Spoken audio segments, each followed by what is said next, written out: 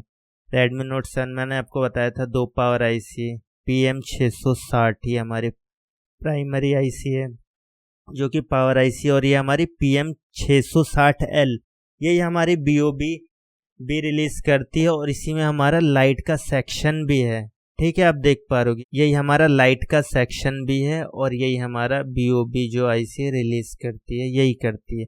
अभी हमारी पहली पावर IC है ये, ठीक है, इसी में हमारा चार्जिंग सेक्शन इनबिल्ड है, ठीक है, जिसका नंबर है PM660। अगर आप चार्जिंग से रिलेटेड फॉल्ट रिपेयर कर रहे हो तो PM660 में ही आपको वर्क करना पड़ेगा। अब मैंने आपको एक और बताई थी इसमें PM660 और 6150, तो 6150 हमें Redmi Note 7 Pro में देखने के लिए मिलेगी।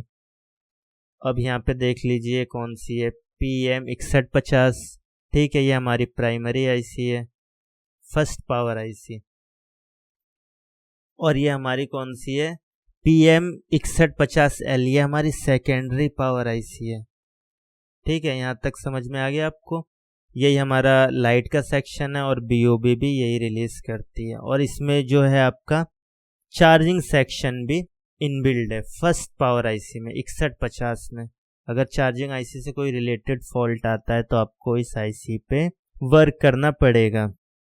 अब इसका थोड़ा सा और अपडेट हुआ, ठीक है, चार्जिंग IC थोड़ी सी और अपडेट हुई। फिर हमें क्या देखने को मिलती है, Redmi K20 Pro में चलते हैं।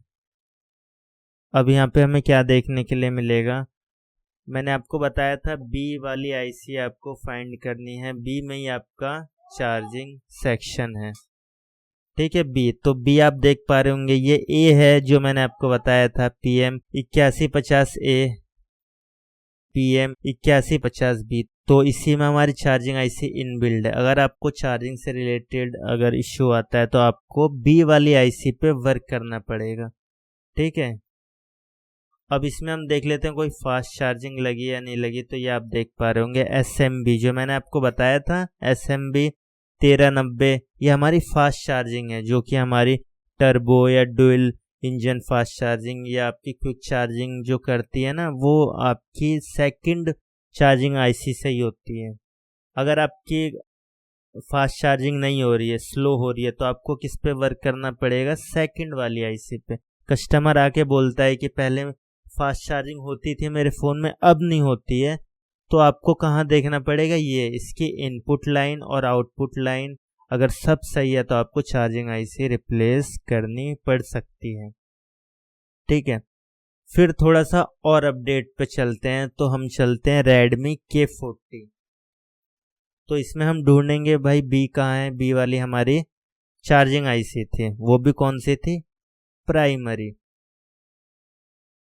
तो ये हमारी बी है, देखिए मिल गया यहाँ पे PM8150B, तो ये हमारी प्राइमरी चार्जिंग आईसी है।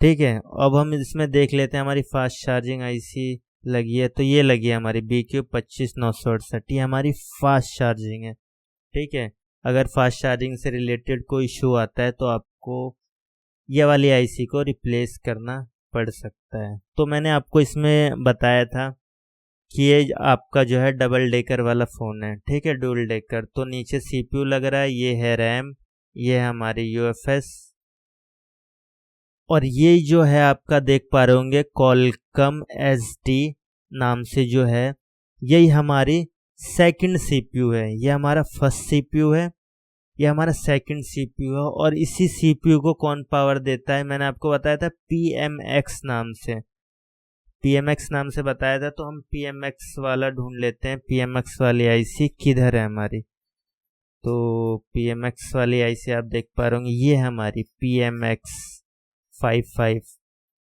तो यही जो आईसी है पावर आईसी, ये किसे पावर देती है, ये देती है हमारी सेकंड CPU को। ठीक है, ये हमारा फर्स्ट CPU, ये हमारी UFS हो गया, ये हमारा सेकंड CPU है। ठीक है, तो आजकल के जो लेटेस्ट फ़ोन है उसमें हमारा 2-2 CPU दिया गया है। और ये हमारी चार्जिंग आईसी PM8150B वाली, तो B वाली हमारी कौन सी थी, ये।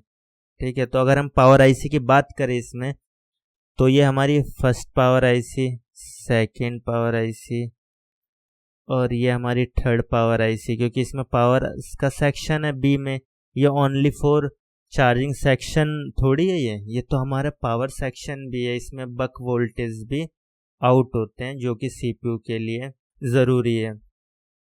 फिर अब हमारा इसमें क्या आ गया, ये है हमारी 4 पावर आईसी। ठीक है, जो कि हमारी सेकंड CPU को ऑन करने के लिए, पावर देने के लिए बहुत ही ज़रूरी है। तो आई होप आपको आज का मॉड्यूल समझ में आया होगा। तो ये तो मैंने आपको जो बताया है ये ओनली फॉर एक बेसिक कॉन्सेप्ट है छोटा सा। इससे ज़्यादा जो अपडेट मैंने कोर्स में दे रखी है आपको कि ये जो चार्जिंग आईसी है ये कैसे वर्क करती है, ये आपकी बी वाली चार्जिंग आईसी ये कैसे वर्क कर रही है फ़ोन्स में, चाहे वो BQ हो, PMI हो, 660 हो, या आपकी 6150B हो। ठीक है, कोई सी भी, या 5G कोई नई आई है चार्जिंग आईसी, वो कैसे वर्क कर रही है, वो सारी चीज़ें मैंने अपने ऑनलाइन क्लास में बता रखा है। ठीक है, तो आई होप आपको आज का ये मॉड्यूल समझ में आया होगा। थैंक यू सो मच, मिलते हैं कोई नेक्स्ट मॉड्यूल में।